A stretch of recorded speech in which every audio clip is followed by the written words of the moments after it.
Welcome to Hope Talks podcast with Grayson Willis and Pastor Margaret Michael, where you'll hear inspiring stories that are filled with hope and good news in Jesus Christ. You can also search for our podcast on iTunes, Spotify, Google Podcasts, and TuneIn.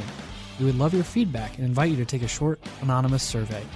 You can find the link to the survey in the show notes. Welcome to today's broadcast of Hope Talks. I'm Grayson Willis. And I'm Pastor Margaret Michael. Thanks for tuning in today, and today we're joined by Leah Wolfe. Leah, how are you doing today? I'm good. Very good. It's good to have you here today. Yes, thanks for asking me. Yeah, sure thing.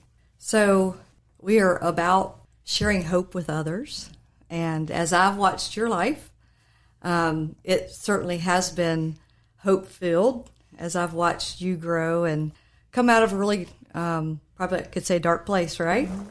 And so we want to hear about what God's doing currently in your life, the hope that you're able to bring to others in these days. But before that, people need to hear your story. So would you like to tell us a little bit about where you're from, how you grew up? Yeah, so I grew up here in Harrisburg, Virginia. A Valley girl. Yes. So I grew up with just normal middle-class family. My mom definitely was pretty diligent about taking me to church from a really young age. And my father had some addiction issues of his own, so at times that would affect our family life. And eventually it ended in my parents' divorce when I was 9. And it definitely rocked my whole world. And so that escalated me coping with things, with food was really the first addiction that I had. And that, obviously caused me to gain weight. And so that caused a lot of bullying and such things at school, which added to the stress that I was already carrying at home. And eventually I found release in cutting. And that was a big thing in my life for a long time. It just escalated slowly from there. I was sneaking liquor out of my dad's cabinet and, eventually turned to marijuana, and it just kept getting worse and worse. Yeah. So as a little girl going to church, do you have any memories of just something that during this time that was really hard at home, was there something when you went to church that brought comfort? Like, what was that experience like as a little girl? From what I remember, it was a family. And that was a safe place for me.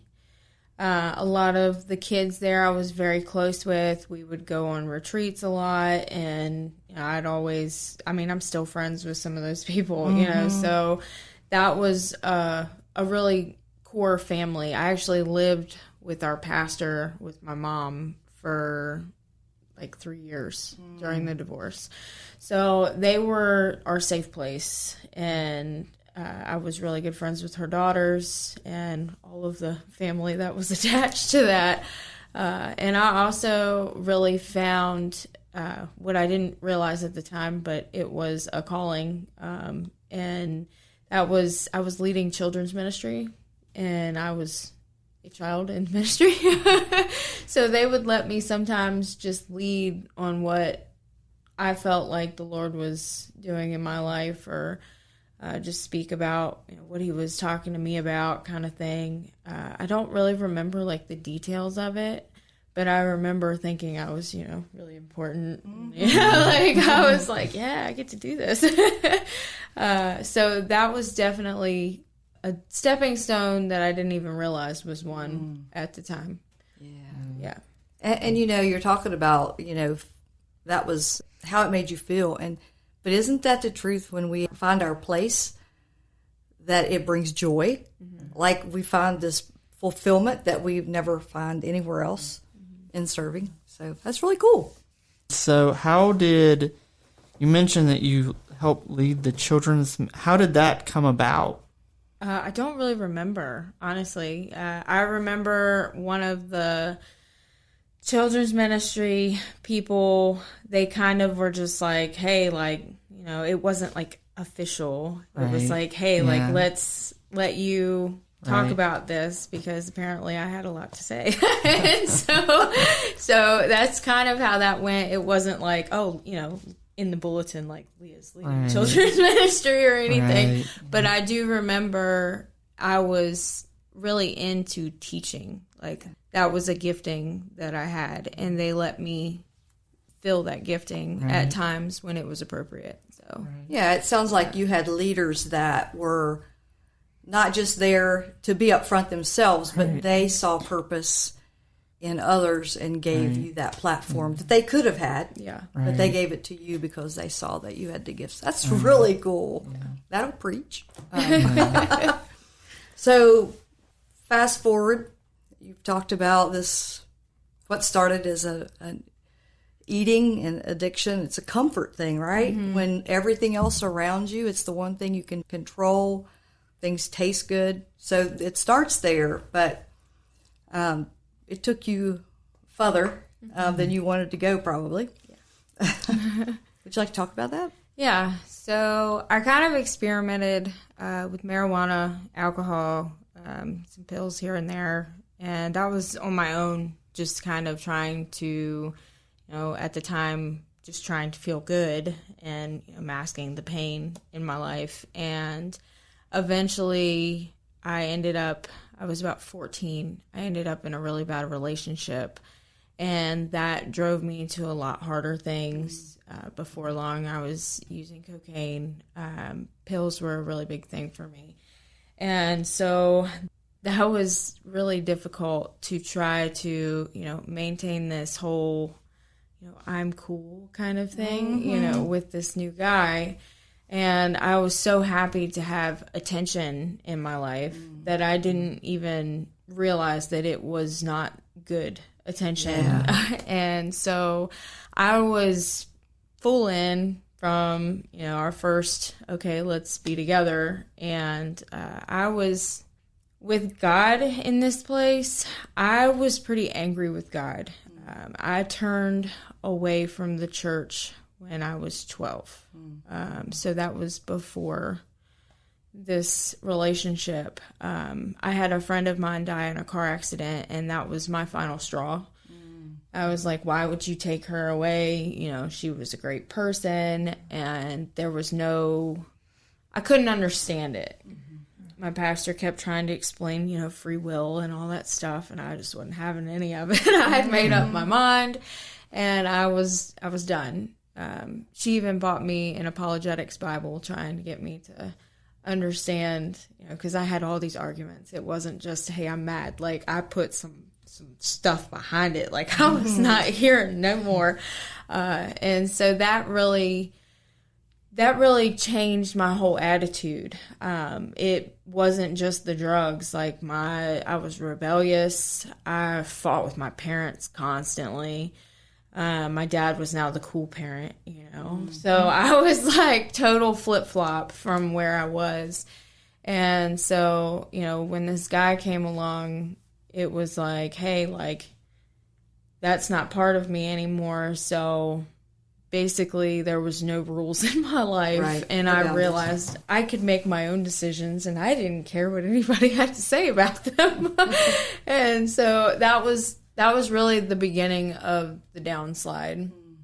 I did manage to graduate high school, and I actually graduated from vocational school for criminal justice, and which was kind of funny, you know, now. But definitely, I wanted to understand just the cruelty in the world. I wanted to be a criminal profiler. I was fascinated, still am, with psychology, and just, it's going to sound kind of morbid, but like, I wanted to understand why serial killers can do the things that they do. Like, I was like, why? Like, I could not fathom in my head the cruelty of that. And, you know, being with somebody that I now realize had some significant traits of what I was trying to study, and it was like it was kind of, back and forth. Like it wasn't quite right. Yeah. So that was really painful in the end. I had to let that go because it's no longer a dream that I can pursue. But yeah, that was really a passion of mine for a long time, was just studying people and, why do they do the things that they do? Yeah. And, not even realizing I was probably trying to understand myself. Like, why am I doing all of these things? So that was really heartbreaking to lose that. It's probably one of my, I wouldn't redo my life, but it definitely is something that I wish I would have pursued more, because it may have kept me away from things, but God had other plans. So That's right. that was my plan. Yeah. You talk about what happened, that you weren't able to pursue that. I don't know if you want to go into any of that, or we can just assume what that is and we can just move on. Yeah, I can share that. There's definitely more build up for that.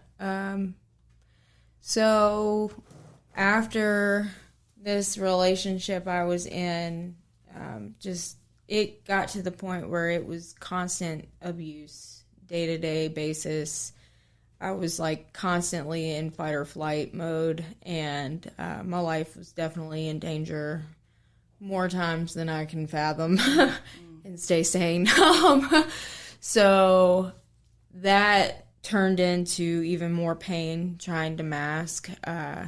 Me and this guy went through a heroin addiction together. And so, at this point, I was IV using, and we actually quit together, which is one positive thing I can give him. Well, but yeah. Praise God that you were able to quit, Yeah. because statistics are 70% cannot kick it. Yeah. It's a very low percentage of people that come off of heroin successfully. Yeah. It was not easy.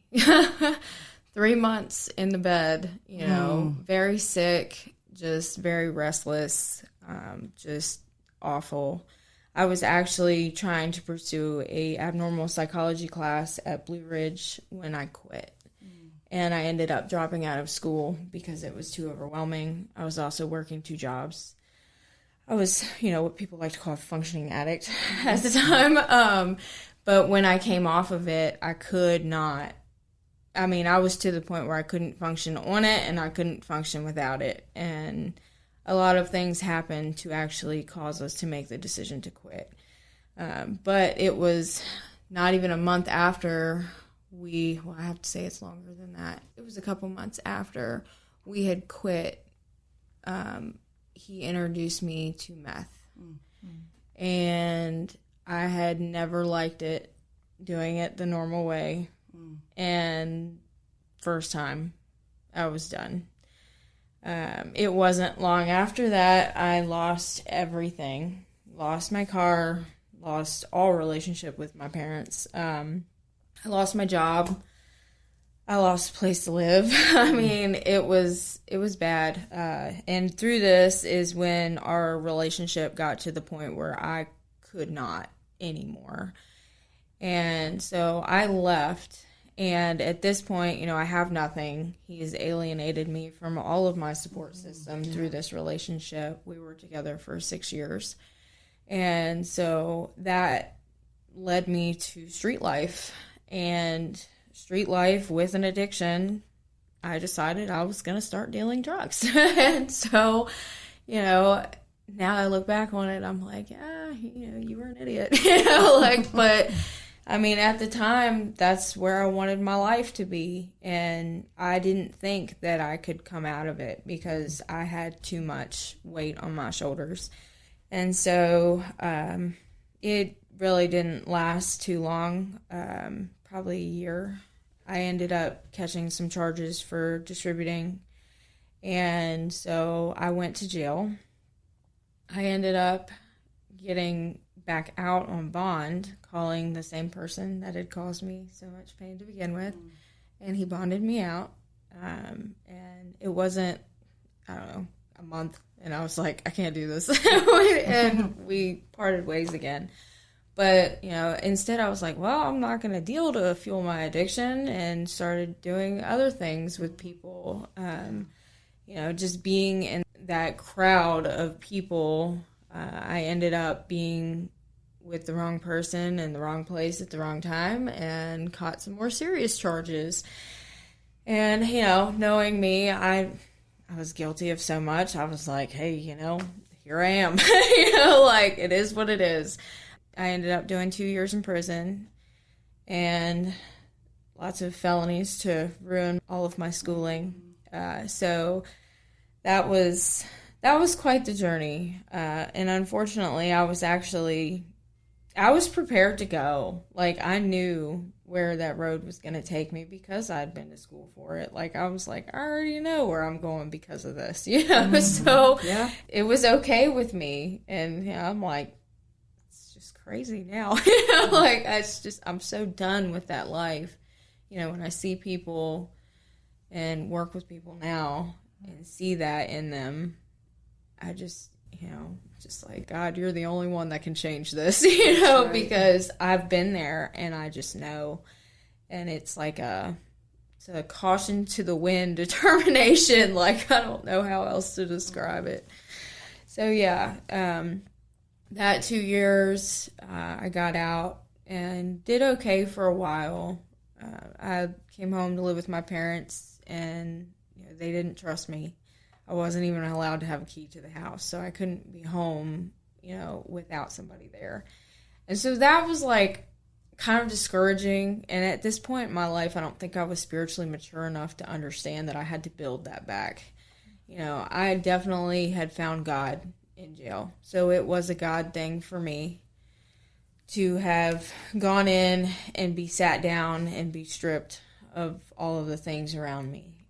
And there was somebody that I actually talked to through, this is going to be funny, the toilets at Rockingham County Jail. And so, it started out as this will be fun just because, we have nothing to do. Mm-hmm. But he kept pressuring me and arguing with me, all the typical arguments I have about, God's not real. And, if he was, he wouldn't let all this stuff happen and blah, blah, blah. And he said, I challenge you to do one thing. If you do it and you don't want to do it again, I'll leave it alone. I said, okay. And he told me to read the book of James.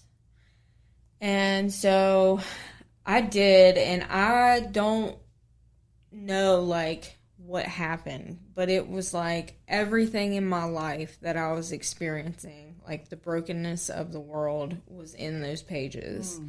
And so I was like, okay, maybe we can try this again, I was still skeptical in my heart, but I just remember it coming alive to me on the page and speaking to me so deeply about my life and who I was and who the people I had surrounded myself with were. And so that was really an eye-opener. And we actually started doing Bible studies through the toilet after that. And it wasn't long after I was doing Bible studies in pods and trying to dig deeper. I mean, I read the whole Bible. I was open. I still had some bad habits from something that I had picked up in my drug days. I actually had practiced Wiccan for quite a while through my drug days. Done a lot of magic and things like that. And so I had some habits and some things that I still couldn't quite let go of. And so, God was working on me slowly, but I think he knew my timing better than I did. So, it was a process. It wasn't just instantaneous. I hear stories of people that are just radically bam, everything let go of and completely changed person. And I think I'm just really stubborn because I wouldn't let go of some of that stuff. Yeah. And so God slowly kept chipping away at things. He had patience like none other. So that was quite the journey. So when I had come out and my parents were, they were trying. But like I said, I really wasn't spiritually mature enough to understand, why can't you just trust me, blah, blah, blah, But, like, I knew something in my heart was not totally ready for what they wanted for my life. And I slowly started sneaking around, seeing one of my old friends, and, using here and there between PO appointments when it was safe. And, we ended up in a relationship together, actually. And it wasn't long after that, we went on the spiral ring again. And, I got kicked out of my parents. Wasn't long after that I lost my job. So I was clean long enough to rebuild some things in my life and then just destroy them again. And so we were homeless before too long, and that whole thing started again, and it was just a constant cycle, just restarting, except for I picked up right where I left off every time. And so just new things to lose, basically. And that was different, though. I definitely experienced a lot of things through that time in my life that are kind of hard to describe. But I know that even though things in that relationship were not the same type of bad as the first relationship, in some ways they were worse. And so I know that there was a lot of warfare going on in my life at that point in time. And I experienced some things that I can't quite describe, but I attribute them now to demonic things. Now that I have more of a spiritual understanding of what spiritual warfare looks like, not just there where we can't see it, but here, through people, and not even realizing, that this person is struggling with this, and it's causing you to now, it's like a chain reaction. And so that was another fight or flight relationship for a long time. And through that, I finally ended up, it was when I started calling on the Lord through those times. And he came and he answered. And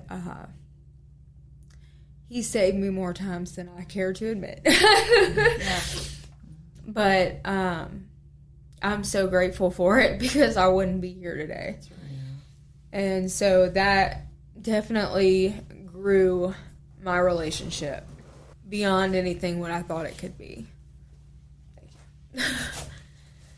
So that was a big stepping stone in me letting go of some of those old practices, because I started out trying to rely on things like that through that experience, and it made them worse. Go figure. So it was when I finally was just like, I don't know where else to turn. So that's kind of how that ended up there.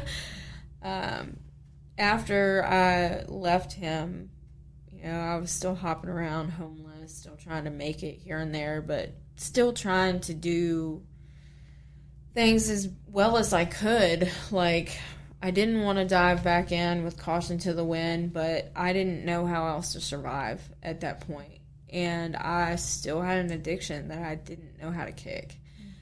There was nowhere that I knew of around here that could help me. And I think I really believed the lie that I couldn't. Like, that I wasn't good enough. All of the things that get drilled into your head in an abusive relationship, that you're not good enough to do this, you're not strong enough, you can't do it. And so I kind of had this belief in my head for a long time. And so I got an ultimatum from my PO to go to rehab. So I went to rehab for a little over a month, and when I came out, the closest place I could find was Charlottesville Oxford House. So I went there and stayed for a whole month. And my first weekend I could leave, I went with an old friend. And that was, it was like hours after leaving there. I screwed up. And I was scared to go back, because I was scared I was going to get kicked out. And at that point, I was kind of looking for an excuse to not to go back because it just felt so strange to me. Like, it was like, this is not who I am. This is not who I've been, like, majority of my life. Like, I don't know how to function without something hindering all of this stuff in here that I don't know how to get rid of. So that was another fall down, and it continued. For quite some time. It was probably, I'd have to say like 7 months later, PO caught back up with me, and I went back to jail. So that was quite I just remember going in there and just the smell. I instantly just jitters, I was crying, which I am not a big crier, so that was like, I don't know, everything was just so overwhelming, and it was awful. I was like, here we go again, you're an idiot, I'm beating myself up. And it was through all this, a friend of mine was in there with me. She actually came into the intake room with me, and she was like, Leah, it was like a couple weeks later, she's like, you are not a crier. Like, this is not you. What is wrong with you? She's like, I think you're pregnant. And I was like, no, I'm not. Like, I was like arguing with her.